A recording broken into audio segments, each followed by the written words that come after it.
If you answer no to any of these 5 questions, you are not building muscle at an optimal rate.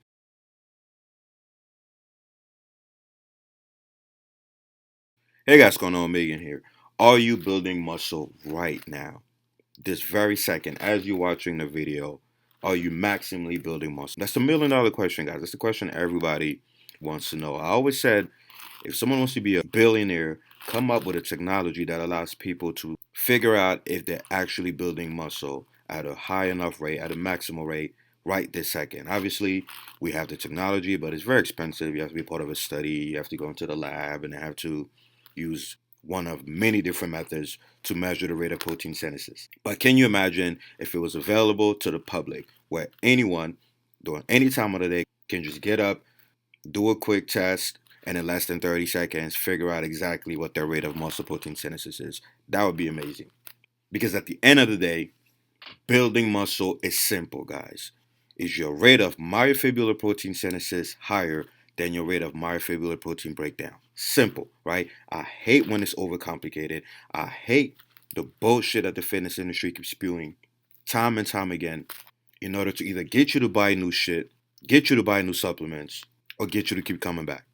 Some of the questions I get on the Reddit blow my mind, right? You could tell that people are confused. They are program hopping because they have no idea what really works. So once again, that's the purpose of this channel. I simplify shit. I show you guys the science, the bro science, the anecdotes. I bring it all together and I simplify it. So once again, back to the basics.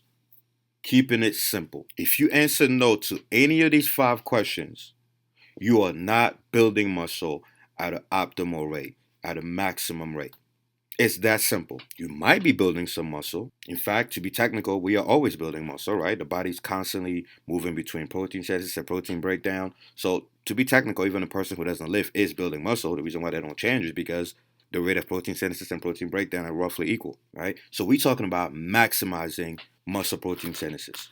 And the two things that decide that, again, keeping it as simple as possible, the two things that decide if you're building muscle right now, obviously at a maximal rate, is your gene activation status and your nutrient status. It's literally that simple, guys. If we go in your muscles, we pull out your muscle fibers, and we look under the microscope, those two things are all we need in order to know if you're building muscle or not.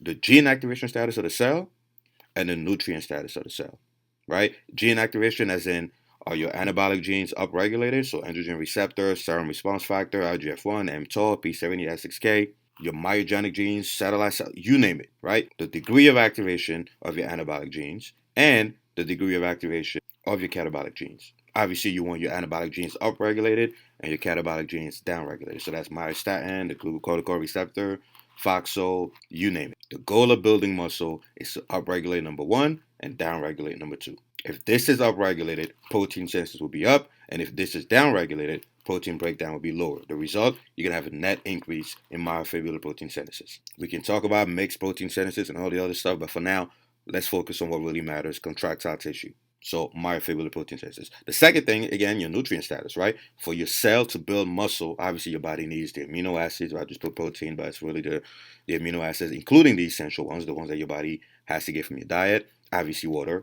Again, once again, muscle is 70% water, and almost every pathway in your body, every anabolic pathway in your body practically shuts down without water, which is another reason why you can go weeks and months without food, but only a few days without water. Next, vitamins and minerals. Once again, your body cannot build muscle if it's missing the building blocks. Everyone talks about protein and carbs and water. No one realizes the importance of vitamins and minerals. Why do you think when you eat steak, it's full of zinc and iron and selenium and all that stuff? It's because your body needs those nutrients to actually make the protein, to actually make the muscle. If you're deficient in your micronutrients, the rate of protein synthesis goes down. It's like building a house and being short on brakes or whatever, right? You're not going to build the house faster. Next is fat. And again, I'm referring to essential fat, healthy fats, so omega-3s for the cell membrane, and obviously ATP, right? Calories, carbs, whatever, right? Energy. Your body cannot do any of these processes without ATP. That's just basic biochemistry. So every single question you have about fitness, every question you have about building muscle, every question you have about exercise selection and blah, blah, blah, blah, boil it down to this, guys. How does it affect gene activation? How does it affect the nutrient status of the cell? I repeat, how does it affect gene activation status and how does it affect the nutrient status of the cell? right? You guys have millions of questions on the Reddit, millions of questions on YouTube that can easily be answered by yourself without buying a program, without buying a supplement, if you understand this. Megan, what exercise should I do? How does it affect gene activation status? How does it affect nutrient status? Megan, should I eat this or should I eat that? How does it affect this? How does it affect that? All right? So let's start with number one.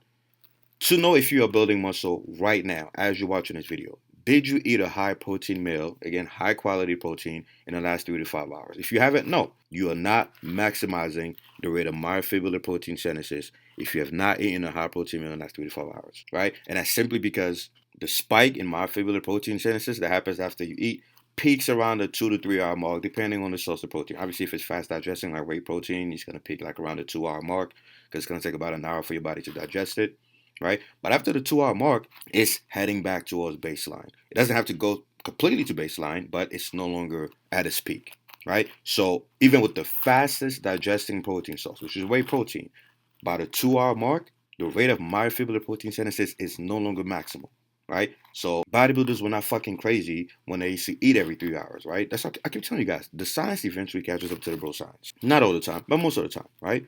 So ask yourself, did I eat a high protein meal, a high quality protein meal in the last 3 to 5 hours? The answer is no. Then no. You may be building some muscle, but you are not building muscle at the maximum rate. And that's what we care about, right? We don't just care about building muscle, guys. We want to build muscle fast. No one wants to wait 30 fucking years to add an inch to the bicep, right? That's why I hate when people's like, oh, well, you can still build muscle if you do this. Yeah, but can you build muscle at a maximum rate? That's like saying, oh, you could walk to Canada. Who the fuck wants to walk to Canada? I'd rather take the goddamn plane, right? So this channel is not about just building muscle. It's about building muscle as fast as possible, naturally, of course. Number two, did I drink enough water in the last 1 to 8 hours? And I'm using 1 to 8 hours because it depends on so many factors, guys. How hot is it? How much you sweat? How many electrolytes in your body? Blah, blah, blah, right? But long story short, are you hydrated? Notice how the gym is not even here yet. I didn't mention the gym yet because you guys have it backwards. Everyone thinks the gym is the most important part of building muscle. Wrong. If you don't have enough protein, enough amino acids in your blood, if your cells are not hydrated enough, you cannot maximize the muscle protein synthesis response. In fact, training actually breaks down muscle. You lose muscle while you're at the gym. It's only when you leave the gym and you rehydrate yourself and eat amino acids and get enough carbs and enough healthy fats, whatever, that the rate of protein synthesis surpasses the rate of protein breakdown. But most people think that the muscle is actually built in the gym. No, training is just a stimulus to enhance the MPS response. I'm going to make a whole separate video just on that topic alone because you'd be amazed at how many people think that the muscle building actually takes place in the gym. 130% wrong. The muscle is being built when you're outside the gym. But anyway, are you hydrated? Guys, watch my whole video on water. I made an entire video just for the importance of water, one of the most underrated thing in the fitness community. Everyone wants to push out the new hot supplement, while 90% of you motherfuckers are dehydrated. The moment the cell senses that it is no longer hydrated, catabolic genes are turned on and anabolic genes are turned off. Watch my video on the pump. Read the studies on cellular hydration and protein synthesis. The research is clear on that. Guys, you cannot continue to be dehydrated and wonder why your muscles are not growing. It's not optional, it's mandatory. And for most of you motherfuckers, by the time you're thirsty, you're probably mildly dehydrated because a lot of people don't have an optimal thirst sensation, right? Some people, by the time they're thirsty, it's way too late. And believe it or not, some people don't even feel thirst until their pee is like fucking orange. So do not wait on thirst to remind you to drink water. So second question, are you fully hydrated? If not, go drink some water. You are not building muscle at a maximal rate. If anything, you are turning on your catabolic genes. Number three, did I eat all of my key vitamins, minerals, and key micronutrients in the last 24 hours? Once again, that brings us back to nutrient status. If the cell does not have the building blocks that it needs, not just protein, not just essential fats, vitamins and minerals, zinc, magnesium, selenium, iron, B vitamins, copper, vitamin D, you name it. If your body does not have the building blocks to build muscle, how the fuck can you expect muscle protein synthesis to be maximized? This is going to affect nutrient status of the cell, and it's going to affect the gene activation status of the cell. Simply because a lot of the key nutrients, a lot of the key vitamins and minerals have interactions with both the anabolic genes and the catabolic genes. Number four, did you sleep at least 7 to 8 hours in the last 24 hours? Once again, watch my whole video on sleep. I made so many of them, but watch the long one where I go into all the details and all the research and all that stuff. Guys, my clients will tell you, I will harass you if you do not get at least 7 to 8 hours, ideally 9 to 10 on any given day, right? And this is for the average person, right? The average person needs at least 7 to 8 hours of sleep. how much more a person who trains, who works out, high frequency, high volume, full body, upper, lower, you name it, right? You guys need more sleep. Even athletes, most research on athletes show that most athletes do not even get enough sleep. And once again, how does that affect the muscle growth response? First, it affects the gene activation status, right? Because lack of sleep upregulates myostatin, upregulates cortisol, upregulates foxo, and also lack of sleep downregulates your anabolic genes. The second way it affects this pathway is indirectly through your nutrient status, right? Because most people that don't sleep enough, you guys already know, they have issues with motivation and discipline because your prefrontal cortex is not active enough to restrain your amygdala and restrain your impulses, blah, blah, blah. Without going into the neuroscience realm, long story short, people that don't get enough sleep usually suffer with discipline, suffer with consistency, and eventually they skip meals or they overeat and they fuck up the nutrient status of the cell. And finally, last but not least, once 1, 2, 3, and 4 done, if you answered yes to all of these questions, now ask yourself, did I train the muscle in the last 24 to 48 hours?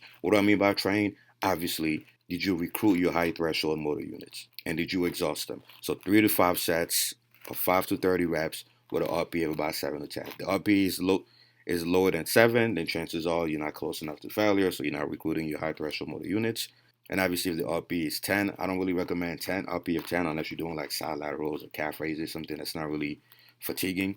But if you're doing RP of 10 for like a large muscle group, you're gonna be so fucking tired and so under recovered that's gonna be hard for you to train frequently. So ideally, 8 to 9 is the sweet spot. But anyway, 3 to 5 sets, 5 to 30 reps. Same reason. If you're doing less than 5 reps, then it's too heavy for you to get enough volume in. So you have to do a lot more sets to get enough effective reps in.